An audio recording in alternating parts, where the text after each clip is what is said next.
السلام علیکم ورحمۃ اللہ وبرکاتہ۔ زکوٰۃ کے فضائل، احکام، فوائد اور کون لوگ مستحق ہیں اور کن چیزوں پر زکوٰۃ نہیں ہے۔ زکوٰۃ اسلام کے 5 ارکان میں سے ایک اہم رکن ہے۔ قرآن مجید میں جا بجا نماز کے ساتھ زکوٰۃ کا تذکرہ کیا اللہ نے قرآن مجید میں، اور اس کے بعد رسول صلی اللہ علیہ وسلم نے بڑی وضاحت کے ساتھ نماز اور زکوٰۃ کا ذکر فرمایا ہے۔ اگر تم سچے ہو اور اللہ کو حاکم مانتے ہو تو تمہاری ذمہ داری یہ ہے کہ نماز ادا کرنے والے، زکوٰۃ دینے والے بنو۔ لیکن جس طرح آج نماز پڑھنے والوں کی تعداد گھٹ رہی ہے، بالکل اسی طرح زکوٰۃ دینے والوں کی تعداد میں بھی کمی واقع ہوتی جا رہی ہے، حالانکہ اسلام میں دونوں چیزیں لازمی ہیں۔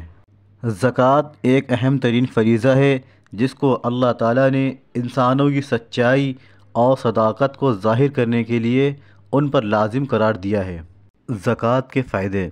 زکوٰۃ کے معنی یہ ہیں کہ وہ آدمی کو صاف اور پاک کرنے والی ہو، اور اس کا فائدہ یہ ہے کہ جو پاک و صاف ہوتا ہے وہ ہلکا بھی ہوتا ہے، یعنی اس کے اندر اعمال کے اعتبار سے بھاری وزن ہوتا ہے۔ آدمی زکوٰۃ ادا کر کے جان کے اعتبار سے محفوظ ہوتا ہے اور مال کے اعتبار سے بھی محفوظ ہوتا ہے۔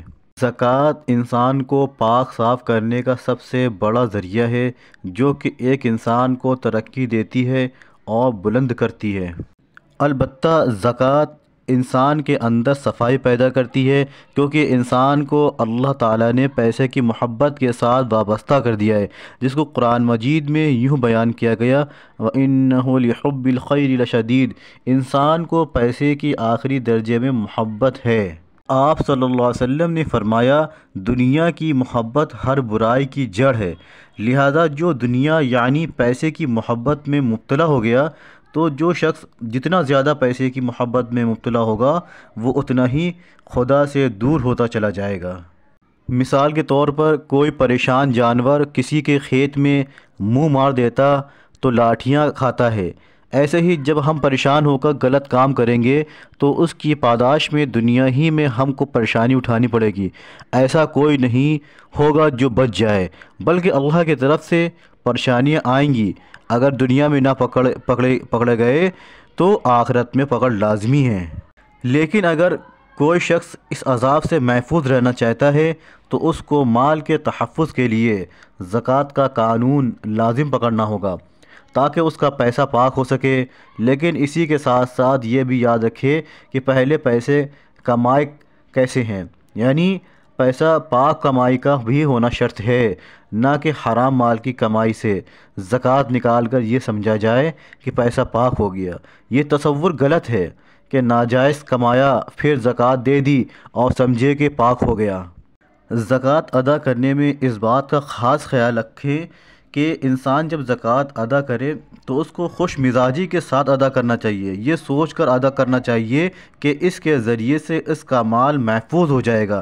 لیکن زکوٰۃ دینے سے قبل آج کل کے دور میں صحیح واقف کار لوگوں سے معلومات حاصل کرنے کے بعد ہی ادا کرنا چاہیے، تاکہ کہیں ایسا نہ ہو کہ ہماری ادائیگی کی ہوئی زکوٰۃ غلط مصرف میں استعمال نہ ہو جائے۔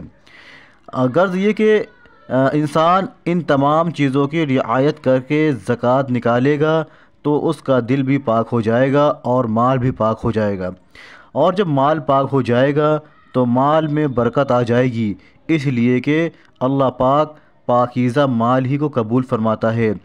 اللہ تعالیٰ طیب مال چیز ہی قبول فرماتا ہے۔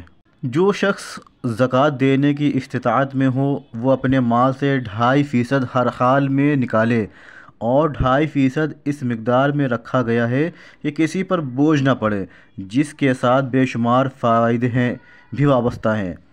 مثلاً جو شخص زکوٰۃ دیتا ہے اس کا فقر ختم ہو جاتا ہے، اس کا دل سکون پا جاتا ہے، اس کے بچوں کی پرورش اچھی ہوتی ہے، آپس میں محبتیں پیدا ہوتی ہیں، ایک دوسرے کی ذمہ داریوں کا احساس پیدا ہوتا ہے۔ یہاں تک کہ دنیا کی قدرت ضمن میں جو برائیاں انسان کے اندر پیدا ہو جاتی ہیں وہ بھی دور ہوتی چلی جاتی ہیں، یعنی حسد، کینہ، تکبر، گھمنڈ وغیرہ وغیرہ تمام چیزوں کا ازالہ ہو جاتا ہے۔ غرض کہ زکوٰۃ ادا کرتے رہنے کی لامتناہی فوائد ہیں، بلکہ متعین کر دیا گیا ہے کہ جس کے جانور زیادہ ہیں تو اس کی زکوٰۃ آمدنی سے نکالنی ہے۔ اگر کسی کے پاس مال تجارت ہے تو اس میں زکوٰۃ نکالنی ہے۔ اس کے علاوہ مال کے پیداوار کی جو مختلف شکلیں ہیں ان سب کی زکوٰۃ متعینہ نکالنا ہے۔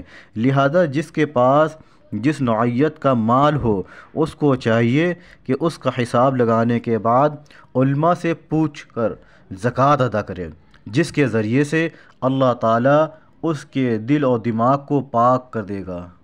آج کل لوگ زکوٰۃ ادا کرتے نہیں ہیں اور صدقہ دیتے نہیں ہیں، اس لیے سارے مصائب، پریشانی، مصیبتوں کا سامنا کرنا پڑتا ہے۔ غرض یہ کہ ذہن میں رکھنا ضروری ہے کہ فرض ہے جس کو ادا کرنا ہی کرنا ہے، اور اگر فرض ادا نہیں کیا تو نوافل کی کتنی ہی تعداد ہو اس کی حیثیت فرائض کی ادائیگی کے بغیر کچھ بھی نہیں ہو سکتی۔ زکوٰۃ کا مستحق کون ہے، یعنی کن لوگوں کو زکوٰۃ دی جا سکتی ہے؟ یہ 7 لوگ ہیں: فقیر، مسکین، عامل، رقاب، غارم فی سبیل اللہ اور ابن سبیل۔ نمبر 1، فقیر وہ شخص ہے جس کے پاس کچھ مال ہے مگر اتنا نہیں کہ نصاب کو پہنچ جائے۔ نمبر 2، مسکین وہ شخص ہے جس کے پاس کچھ نہ ہو، یہاں تک کہ وہ کھانے اور بدن چھپانے کے لیے بھی لوگوں سے سوال کا محتاج ہو۔ نمبر 3، عامل وہ ہے جسے بادشاہ اسلام نے زکوٰۃ اور عشر وصول کرنے کے لیے مقرر کیا ہو، اس کو بھی زکوٰۃ دی جا سکتی ہے۔ نمبر 4، رقاب سے مراد ہے غلامی سے گردن رہا کرانا، یعنی لیکن اب نہ غلام ہے اور نہ اس میں اس رقم کے صرف کرنے کی نوبت آتی ہے۔ نمبر 5، غارم سے مراد مدیون یعنی مقروض شخص ہے، یعنی اس پر اتنا قرض ہو کہ اسے نکالنے کے بعد نصاب باقی نہ رہے۔ نمبر 6، فی سبیل اللہ کے معنی ہیں راہ خدا میں خرچ کرنا۔ اس کی چند صورتیں ہیں، مثلاً کوئی شخص محتاج ہے کہ اللہ کے راستے میں جانا چاہتا ہے اور اس کے پاس رقم نہیں تو اس کو زکوٰۃ دے سکتے ہیں۔ نمبر 7، ابن سبیل سے مراد وہ شخص ہے مسافر کے پاس اگر مال ختم ہو جائے تو اس کو بھی زکوٰۃ کی رقم دی جا سکتی ہے، اگرچہ اس کے پاس اس کے اپنے وطن میں مال موجود ہو، لیکن وطن سے مال منگوانے کی کوئی صورت نہ ہو، تو ان صورتوں میں ایسے شخصوں کو زکوٰۃ دی جا سکتی ہے۔ اور کن چیزوں میں زکوٰۃ فرض نہیں ہے، جیسے کہ رہنے کے گھر، کرائے پر اٹھائے گئے مکانات، یعنی البتہ ان کی آمدنی پر زکوٰۃ حسب ضابطہ واجب ہوگی، اور اسی طرح استعمالی کپڑے، چادریں، فرش وغیرہ، اور گھر کا ساز و سامان جیسے فریج، کولر، واشنگ مشین وغیرہ، اور سواریاں جیسے گاڑی، موٹر سائیکل وغیرہ، اور غلام باندیاں جو خدمت پر مامور ہوں، اور اپنی حفاظت کے لیے ہتھیار، سامان وغیرہ، گھر میں رکھا ہوا کھانے پینے کا ذخیرہ، سجاوٹ کے برتن، ہیرے جواہرات جبکہ تجارت کے لیے نہ ہوں، مطالعے کی کتابیں، صنعت کاروں کے اوزار اور مشین، کارخانے، فیکٹریاں، کرائے پہ چلنے والی بسیں اور ٹرک،